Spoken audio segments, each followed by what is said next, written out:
그리고 노자평전 시강성 제3부 노자의 지혜에서 억지로 행하지 않고도 다스린다.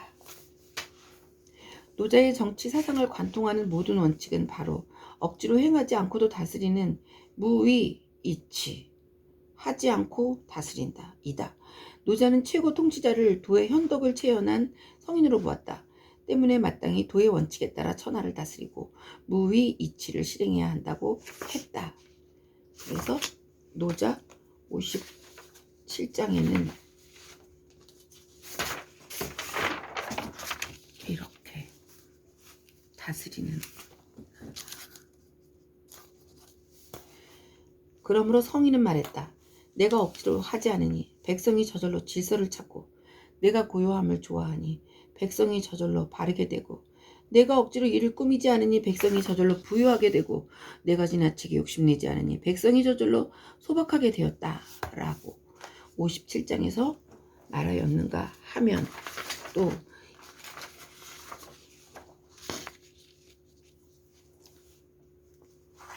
2장에서 그러므로 성인은 억지로 행하는 바 없이 세상 일에 처하고 말없는 가르침을 실천한다. 또 38장에서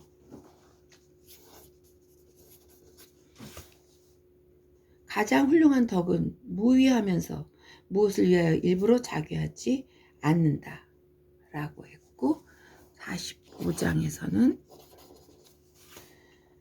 움직임은 한기를 이기고 고요함은 열기를 이기니 맑고 고요함이 천하의 올바른 것이다 라고 하였다.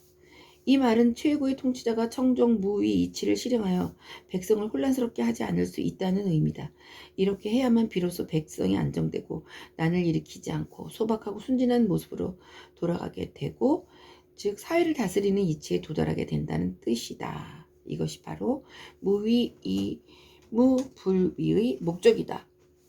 노자는 백성을 다스리기 어려운 이유는 바로 백성이 지혜를 많이 갖고 있기 때문이라고 보았고, 그래서 이렇게 말했다.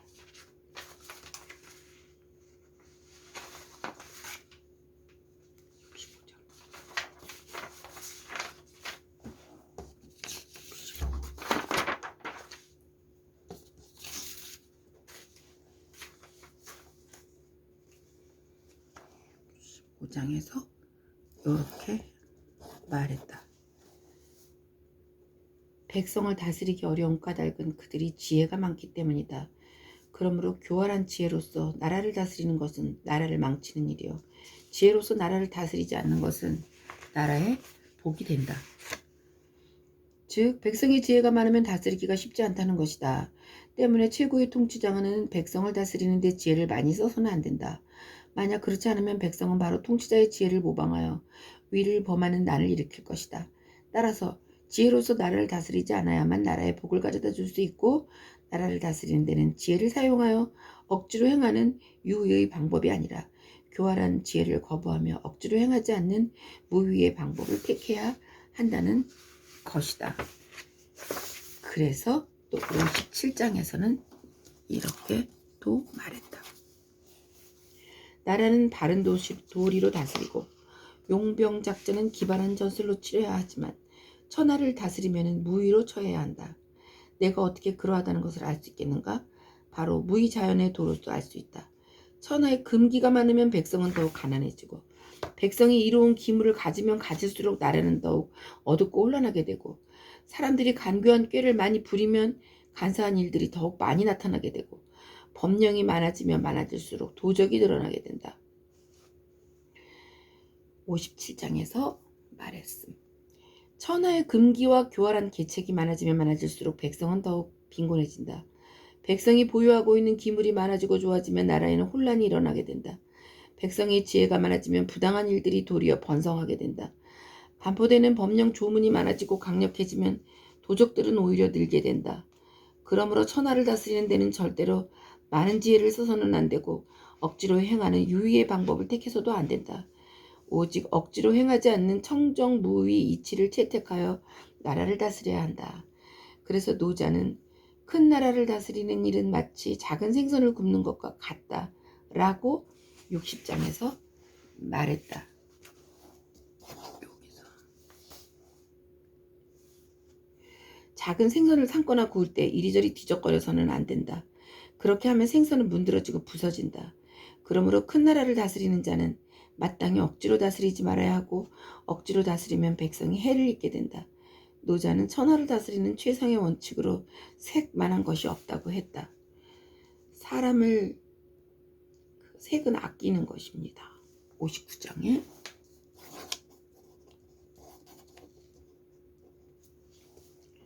사람을 다스리고 하늘을 섬기는데 아끼는 것처럼 좋은 것은 없다. 그러면 무엇을 색이라 하는가?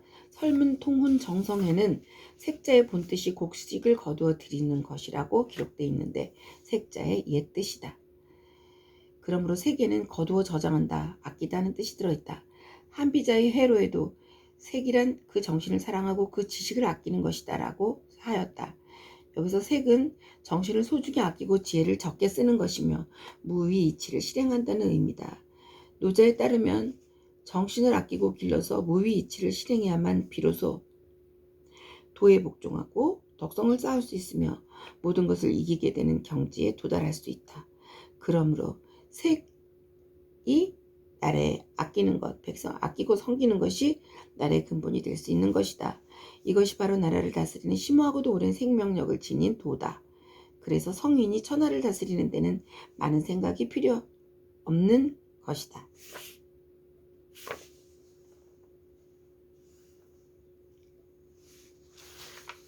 노자 49장에 말하기를 여기 49장에 말하기를 성인은 하나로 고정된 마음을 갖지 않고 모든 백성의 마음을 자기의 마음으로 삼는다. 착한 사람에게도 착하게 대하고 착하지 않은 사람에게도 착하게 대하니 착함을 얻는다. 믿음직한 사람에게도 믿음직하게 대하고 믿음직하지 않은 사람에게도 믿음직하게 대하니 믿음직함을 얻는다. 성인이 천하를 다스리는 자리에 있으면 모든 것을 포용하고 천하를 위해 자신의 마음을 도와 하나가 되게 한다. 49장. 성인은 자신의 마음을 세상 어디에든 두지 않는 곳이 없다. 백성이 마음을 자신의 마음으로 삼아 선량한 사람에게 선으로 대하고 선량하지 않은 사람도 선으로 대한다. 그리고 신의가 없는 사람에게도 믿음으로 대하고 신의가 없는 사람에게도 믿음으로 대한다. 그러므로 성인 또한 믿음을 잘 얻을 수 있다. 성인은 주관을 갖지 않고 두루 본다. 그러기에 모든 백성과 그 마음이 하나가 되는 것이다. 그렇다고 해서 통치자가 지나치게 정치를 살펴서는 안 된다. 백성이 교활해지기 때문이다. 백성이 잘 알아보지 못하게 정치를 해야만이 백성이 순박하게 된다. 노자는 무의정치뿐만 아니라 이렇게 목매주의의 우민 사상도 제시했다. 우선 그는 그 통치자가 교활한 지혜도 욕심없는 갓난아이 같아야 성스러움을 끊어버리고 지혜를 버릴 수 있으며 정욕이 입을 막고 욕심의 문을 닫을 수 있다고 했다. 그래서 성인에게 날카로움을 무디게 하고 마음의 엉킴을 풀어 헤치고 자신의 눈부신 빛을 부드럽게 줄이고 세속의 모든 사람들과 어울린다고 하는 도의 현묘한 경지에 도달할 것을 요구했다. 그런 성인을 비로소 친해질 수도 없고 소홀해질 수도 없고 이롭게도 할 수도 없고 해롭게 할 수도 없고 귀하게 높일 수도 없고 천하게 낮출 수도 없고 그러므로 세상이 그를 귀중하게 여긴다라고 하였다. 이것은 확실하게 목매주의 사상이며 소박한 무지의 상태로 돌아갈 것을 선양한 것이다. 그 다음은 통치자가 백성에 대해서 마땅히 우민 정책을 실행해야 한다고 하였다. 우민 정책을 실행해야 한다고 하였다. 65.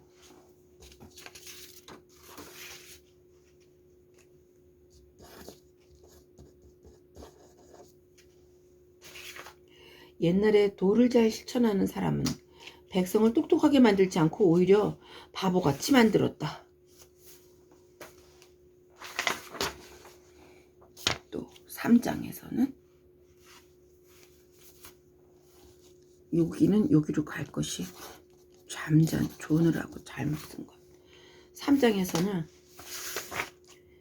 어진이를 숭상하지 않아야 백성이 다투지 않고 얻기 어려운 재화를 진귀하게 여기지 않아야 백성이 훔치지 않고 명리를 쫓는 탐욕을 보이지 않아야 백성의 마음이 흐트러지지 않는다. 그러므로 도를 체득한 성인은 백성의 마음을 허정하게 만들고 배를 충실히 채워주고 뜻을 부드럽게 하고 기고를 강하게 한다. 항상 백성이 알미 없게 하고 지혜로운 자가 감히 무엇을 한다고 하지 못하게 한다. 무위에 따라 다스리면 다스려지지 않는 것이 없다. 3장에서 말했습니다. 이상한 이야기. 이거 우리 사람들이 아주 싫어하는 거잖아. 이거 12장. 사람들은 이미 다 너무 똑똑해져 버렸어. 12장. 찬란한 오색의 빛은 사람의 눈을 멀게 하며 난잡한 오음의 음악 소리는 사람의 귀를 혼란스럽게 하며 잡다한 오미의 음식은 사람의 입맛을 상하게 한다. 말머리 사냥은 사람을 들뜨게 만들고 진귀한 재물은 사람을 타락시킨다. 그러므로 성인의 다스림은 생명의 근원인 배를 채울 뿐 눈을 위하여 꾸미지는 않는다. 라고 12장에서 말했습니다. 어진이는 백성을 다투게 만들고 얻기 어려운 귀중한 물건은 백성들로 하여금 도둑질하게 만들며 탐욕스러움은 민심을 어지럽게 만든다. 그리고 사람의 눈을 멀게 만들고 감각적인 맛은 사람의 입맛을 버려놓고 현란한 소리는 사람의 귀를 먹게 만든다. 그러므로 통치자는 오직 백성이 배불리 먹는 일만 알게 하도록 만들어야 한다는 것이다.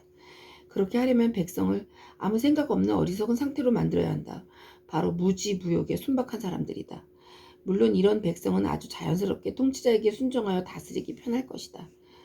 노자가 이러한 순박한 사상으로 회귀하기를 원했던 것은 인류 문명의 진보로 파생된 인간의 이질화 현상을 염려했기 때문이다. 여기서 노자는 문명의 진보와 그에 따른 부작용을 보았다.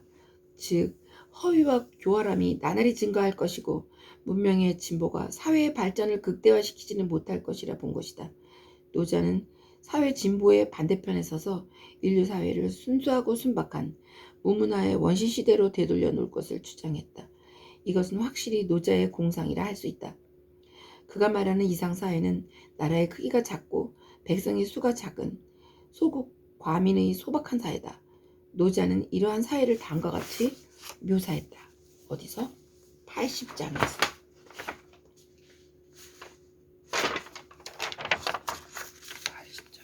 이렇게 묘사했다. 머리 픽시게 됐네.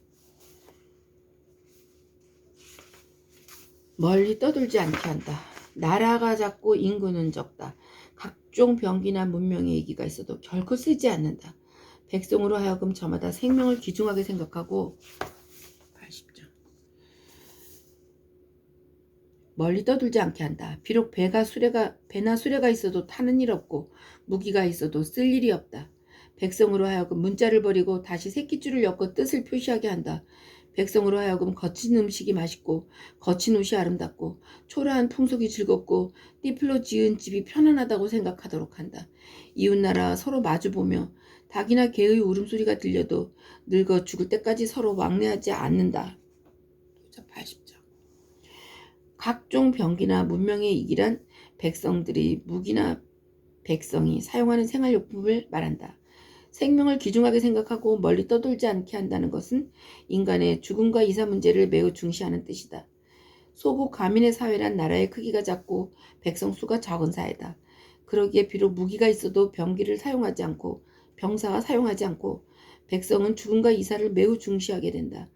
배가 있고 수레가 있어도 탈 필요가 없고 투구나 갑옷이나 무기가 있어도 쓸 필요가 없으니 백성은 문자를 안 쓰고 고대의 소박한 문화인 결승 문자로 이를 기록하게 된다. 그들은 변변치 못한 음식도 달게 여기며 거친 옷도 아름답게 생각한다. 낡은 풍속을 즐겁게 여기고 초가집도 편안하게 여긴다. 이웃나라가 보이고 닭이나 개 짖는 소리가 들리는데도 늙어 죽을 때까지 왕래하지 않는다. 여기서 노자는 세상과 단절된 원시적이고 목매하고 미개한 사회를 묘사했다. 즉 소박하고 질박한 원시 시대를 그리워했다. 그러나 이러한 그리움은 일종의 도태고 보수적이며 반역사적인 공상일 뿐이다. 이것은 노자가 전란이 횡행하던 춘추시대에 태어난 인류 문명이 초래한 인간의 이질화 현상을 맹렬하게 공격한 것이다. 노자의 무의 정치는 중요한 원칙이 하나 더 있다. 바로 다투지 않는 무쟁의 사상이다. 노자는 무의를 하려면 과감하게 해서는 안 된다고 생각했다. 그래서 73장에 이렇게 말했다. 과감하게 하는 용기가 있으면 죽고 과감하게 하지 않는 용기가 있으면 산다. 이렇게 73장에서. 때문에 과감하게 하지 않는 자가 되려면 용감하게 다른 사람의 아래나 뒤에 서 있을 수 있어야 한다. 사사건건 다른 사람 앞에 나서서는 안 된다. 이것이 바로 백성과 더불어 다투지 않는다는 것이다. 그래서 66장에서는 이렇게 말했다.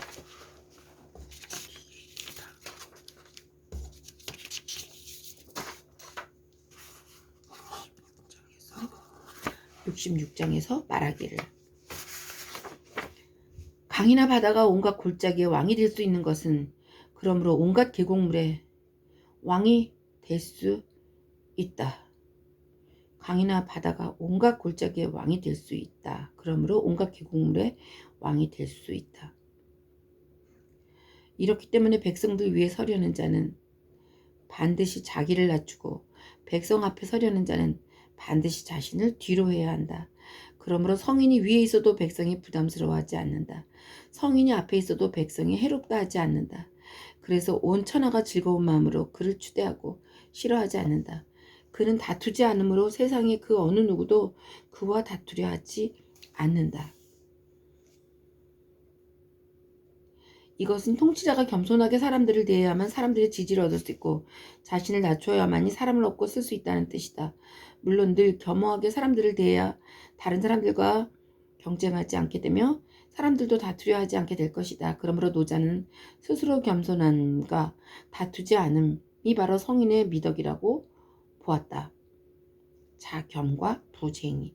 노자는 제후국 간의 관계에서도 겸하의 원칙을 관철시키려고 하였다. 그래서 61장에는 이렇게 말했다. 큰 나라는 강물의 하류와 같다. 천하의 모든 나라와 사람들이 모여들게 마련이다. 큰 나라는 천하의 암컷과 같은 존재이다. 암컷은 항상 고요함으로써 수컷을 이기며 고요함으로써 아래에 처해 있다. 그러므로 큰 나라가 겸하의 태도로 작은 나라에게 자기를 낮추면 작은 나라를 다 모아 다스릴 수가 있고 작은 나라도 겸하의 태도로 큰 나라에게 자기를 낮추면 큰 나라에 합해질 수가 있다. 따라서 큰 나라도 겸하로서 얻고 작은 나라도 겸하로서 얻을 수 있다. 큰 나라는 오직 모든 나라를 합하여 그 백성을 잘 양육하고자 원할 뿐이고 작은 나라는 오직 큰 나라에 합해져 백성을 잘 섬기기를 원할 뿐이다. 서로가 원하는 바를 이루기 위해서는 큰 나라가 자기를 낮추어야 한다. 노자 61장. 노자는 큰 나라가 작은 나라를 대할 때는 스스로 겸하하는 태도를 취해야 한다고 엄표했다. 그렇게 해야만 큰 나라는 작은 나라를 귀속시킬 수 있다. 반대로 작은 나라도 큰 나라를 겸손하게 대해야만이 큰 나라의 관용을 얻어낼 수 있다. 요컨대 제국 간의 관계는 반드시 겸하를 원칙으로 이루어져야만 한다. 특히 큰 나라가 천하를 얻고자 하면 큰 강이 아래로 흐르듯 세상의 어머니들처럼 청정하게 있어야만이 천하의 제후국들을 귀속시킬 수 있다. 그러므로 큰 나라는 겸하한 위치에 서는 것이 중요하고 이것이 무의치 사상의 기본 내용이다. 그러나 노자의 사상에는 무위 정치 외에도 유위 정치를 주장하는 또 다른 측면이 있으니 물론 무위 정치가 그의 주된 사상이고 유위 정치는 부수적인 사상으로서 무위 정치를 하기 위한 일종의 보충 수단일 뿐이다. 81장 노자의 81장에는 이렇게 돼 있다. 요렇게 하늘의 돈은 오직 만물을 이롭게만 하고 해치지 않으며 성인의 돈은 오직 남을 위해 베풀기만 하고 다투지는 않는다. 그리고 64장에는 이렇게 돼 있다. 사물은 흔들리지 않을 때 유지하기가 쉽고 드러나지 않았을 때 도모하기가 쉽다. 연약한 것은 부서지기 쉽고 눈에 띄지 않는 것은 흐트러뜨리기가 쉽다. 일은 드러나기 전에 처리해야 하고 나라는 혼란에 기지기 전에 다스려야 한다. 그리고 63장에는 또 이런 말이 있다. 어려운 일은 쉬운 데서부터 풀어야 하고 큰 일은 사소한 데서부터 치르도록 해야 한다. 천하의 어려운 일도 반드시 쉬운 데서 일어나고 천하의 큰 일도 반드시 사소한 데서 일어난다. 그러므로 성인은 끝내 크다고 자처하지 않는다. 따라서 큰 일을 이룰 수 있는 것이다. 라고 63장에서 노자는 국가를 잘 다스리려면 무의정치를 실행하는 것만으로는 부족하다 보았다. 무의정치란 통치자가 어떤 일도 하지 않는다는 의미가 아니다. 때문에 노자는 무의사상 외에도 한편으로 적극적인 유의사상을 제창했다. 성인의 돈은 오직 남을 위해 베풀기만 하고 다투지 않는다. 이 말은 성인이 사람에게 돈을 베풀면 서로 분쟁하지 않는다는 말이다. 분쟁하지 않는 것은 단순히 아무것도 하지 않는 것이 아니라 어떻게 행위하느냐가 관건이다. 노자가 보기에 유지하기 쉽고 도모하기 쉽고 부서지기 쉽고 흐트러뜨리기 쉽다고 할 때의 행위는 바로 작은 노력으로 큰 효과를 얻어내려는 것이다. 그래서 노자는 일은 드러나기 전에 처리해야 하고 나라는 혼란에 끼치기 전에 다스려야 한다고 하였다. 이렇게 할 때만 작은 행위로도 큰 효과를 거둘 수 있다. 그래서 성인은 끝내 크다고 자처하지 않는다. 항상 성실하게 작은 것에서부터 시작해야 결국은 큰 것을 이룰 수 있다. 노자의 이런 사상에는 매우 심오하면서도 소박한 변증법적 사유가 충만해 있다. 또한 노자는 천하를 쟁탈하는데 전쟁과 같은 큰 행위를 완전히 반대하지는 않았다. 다만 성인이 부득이하게 할 뿐이라 여겼던 것이다. 그러므로 노자의 정치 사상은 무의와 유의 사상의 통일체라 할 수 있다. 노자의 정치 사상 중에는 백성의 언론을 압박하는 위민 청명 사상의 비판을 가한 것도 있다. 이것은 당시 사회 상황을 볼 때 긍정적인 의미를 갖는다. 가령 노자는 통치자가 폭력을 남용하여 백성을 진압하는 것을 반대했다. 74장에 보면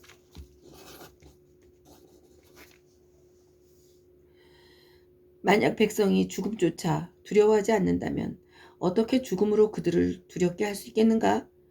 만약 백성이 죽음을 두려워하는데도 이상한 짓을 하는 놈이 있다면 나는 그 놈을 잡아서 죽이고 싶을 것이다. 그런데 누가 그를 죽일 것인가? 하늘에는 늘 죽음을 다스리는 자가 있어서 나쁜 것을 죽게 한다. 그러니 사람이 하늘을 대신하여 남을 죽이는 것은 목수를 대신해서 나무를 깎는 것과 같은 말이다. 목수를 대신하여 나무를 깎는 자로서 자신의 손이 다치지 않는 자는 거의 없다. 74장. 또 노자는 지나치게 백성을 수탈하는 것을 비꼬며 다음과 같은 사상을 제시했다. 75에서 이렇게 말했다. 백성이 굶주리고 있다. 통치자가 세금을 많이 걷어 먹어치우기 때문에 백성이 굶주리는 것이다. 또 79장에서는 이렇게 말하고 있다. 백성이 사는 곳을 들들 볶지 마라. 백성이 사는 것을 지겹게 느끼지 않게 하라. 그리고 또 77장에서는 하늘의 돈은 남는 것을 덜어내어 모자라는 곳에 보태준다. 동시에 당시 통치자의 사치와 낭비 지나친 탐욕에 대해 폭로하고 규탄했다. 그는 통치자를 크게 비난했다. 53장에서 이렇게 말했다. 조정은 심하게 썩었고 전답은 황폐해졌고 창고는 텅텅 비었다. 그런데도 통치자는 아름다운 비단 옷을 입고 날카로운 칼을 차고 맛있는 음식을 물리도록 먹고 재물을 쌓아놓고 있으니 바로 도적이 아니고 무엇이란 말인가? 하고 53장에서 비난했다. 이러한 모든 사상은 어느 정도 백성의 요구를 반영한 것이다.